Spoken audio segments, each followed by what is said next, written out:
Hi, I'm Chris West, Head of Property Management at R&HDYC Collaroy. I'd like to request a few moments of your time to watch the following video. This video is designed to provide you with important information that will assist you throughout your tenancy. When signing your residential tenancy agreement or lease, it's important to understand what you're signing. Your property manager will take the time to read through the main parts of the document with you, ensuring all details are correct. It's important to ensure that these details are correct, as the lease agreement is a legally binding contract between yourself and the landlord. If you don't understand any part of your lease agreement, please ask your property manager. They'll be only happy to answer any questions that you may have. Paying rent, knowing when, how and what to pay is one of the most important parts of the tenancy. Paying the wrong amount of rent on the wrong date can cause confusion throughout your tenancy and also lead to issues on your tenancy ledger. The best way to avoid this is to ensure that rent is always paid on time and in advance. The front page of the lease states how often rent is to be paid and how much. It's important that this frequency is maintained throughout your tenancy, as that information is entered into our trust accounting software. You'll be asked to pay a minimum of 2 weeks rent in advance when you move into the property, and this must be in the form of a bank cheque or Australia Post money order. The 1 week holding deposit that you've paid will be allocated towards your first week's rent. It's recommended throughout your tenancy you keep your rental payments in advance. We offer multiple payment options, however, our preferred payment method is through the DEFT BPay system. Your property manager will provide you with details on how to pay via DEFT. Other methods of payment accepted are R&HDYC Pay Card, bank cheque, money order and personal cheque for rental payments only. Please be advised that our office has a strict no cash policy. No cash payments will be accepted under any circumstance. We do not accept direct credits into our bank account, credit card payments or EFTPOS payments for rent.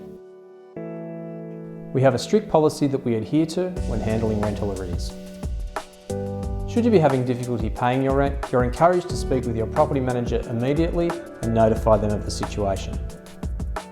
Should your rent fall 4 or more days in arrears, you'll be contacted by our office via SMS, email or phone call.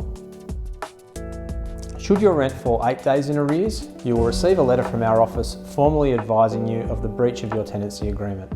Please be advised at this point, the landlord is also notified of the breach.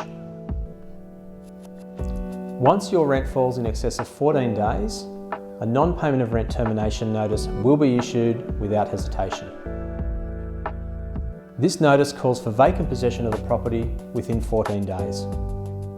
Our office will launch action at the New South Wales Civil and Administrative Tribunal and through debt collection agencies to recover any monies owing from delinquent tenants.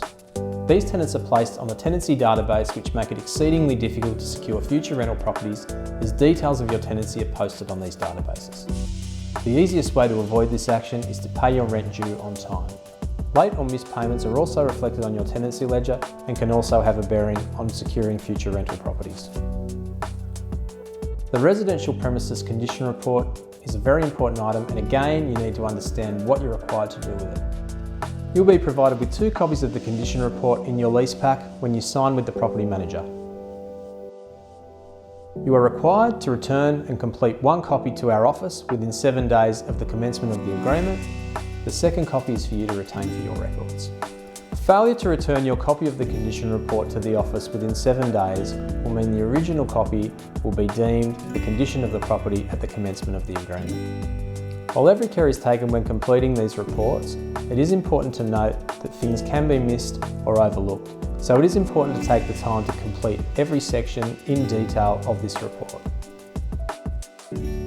Returning your condition report minimises the likelihood of disputes arising and also covers you for any damage caused at the property during the term of your tenancy. All requests for repairs and maintenance should be made to the property manager in writing. If a repair is an emergency or of an urgent nature, you're encouraged to contact the office immediately and speak with one of our property management staff. A list of urgent and emergency repairs can be found in your residential tenancy agreement. There are emergency tradespeople listed on your lease agreement and should be contacted should the emergency occur outside of business hours. You're encouraged to contact these tradespeople in the first instance, as they are able to ascertain the urgency of repairs and in some cases can talk you through fixing the problem over the phone. If they're unavailable or unable to attend, you can contact an alternate tradesperson. The landlord will only cover the cost of an emergency call out if in fact the job is deemed an emergency. Should work be deemed non-urgent, you will be responsible for the cost of the invoice. This also applies to any work that is deemed to be caused as a result of misuse or negligence by you as the tenant. You will be responsible for 100% of the invoice. Your property manager will provide you with a tenancy handbook. This handbook should be used as a reference guide to cover you throughout your tenancy. Without going into detail with everything that's written in the handbook, it's important to draw your attention to a few of the more important items. As a tenant, it's your responsibility to insure your own contents. Any damage that occurs to any of your goods throughout the tenancy will not be covered under the landlord's insurance. This is a common misconception, which is why we encourage tenants to take out their own contents insurance at the beginning of a tenancy. It's important to have the cover should the worst occur. It is also your responsibility to connect your own utilities. We can organise this on your behalf for ease and convenience. Please advise your property manager should you wish to engage this service. During the course of your tenancy, our office will conduct regular routine inspections of the property. The purpose of these inspections is to ensure that the property is being kept clean and tidy, and also to check for any damage that may be present. During the course of these inspections, we take notes and photographs of the property, and a detailed report of our findings is then forwarded to the landlord. Our inspection schedule is organised well in advance, so rescheduling inspections isn't possible except in the case of an emergency. You'll be notified in writing well in advance of any pending inspection. Your inspection letter will include a list of what we look for during the course of these inspections.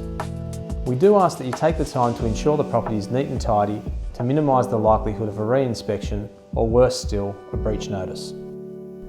Inspections occur on weekdays during the hours of 10 AM to 4 PM. We do not make specific time for inspections as we are often inspecting multiple properties on any given day. You are welcome to be present at any of the inspections, however should you be unavailable, we will enter the premises using our office set of keys. We will always leave a business card to let you know that we have been into the property. Smoke alarms are not to be tampered with. They're not to be covered, removed, or have the batteries removed. These are installed for a purpose, and that is to save lives. If there are any problems with your smoke alarm, we do encourage that you contact your property manager immediately. At the end of your tenancy, should you wish to vacate, you'll be required to provide our office with sufficient detailed notice in writing. Should you wish to vacate prior to the end of the agreement, a minimum 14 days notice is required. Once the agreement has expired, you must provide us with 21 days notice in writing. Notices must always be in writing and issued by the leaseholder. The notice should specify the property address and the date at which the property is to be vacated, and signed by all tenants listed on the lease agreement. Should you wish to meet with your property manager during the course of your tenancy, we do encourage that you phone ahead and make an appointment. We cannot guarantee that your property manager will be available to speak with you should you arrive at the office unannounced. We hope that you found this video useful. Should you have any other questions, please feel free to speak with your property manager. I would like to take the opportunity to welcome you to R&HDYC and look forward to working with you throughout your tenancy.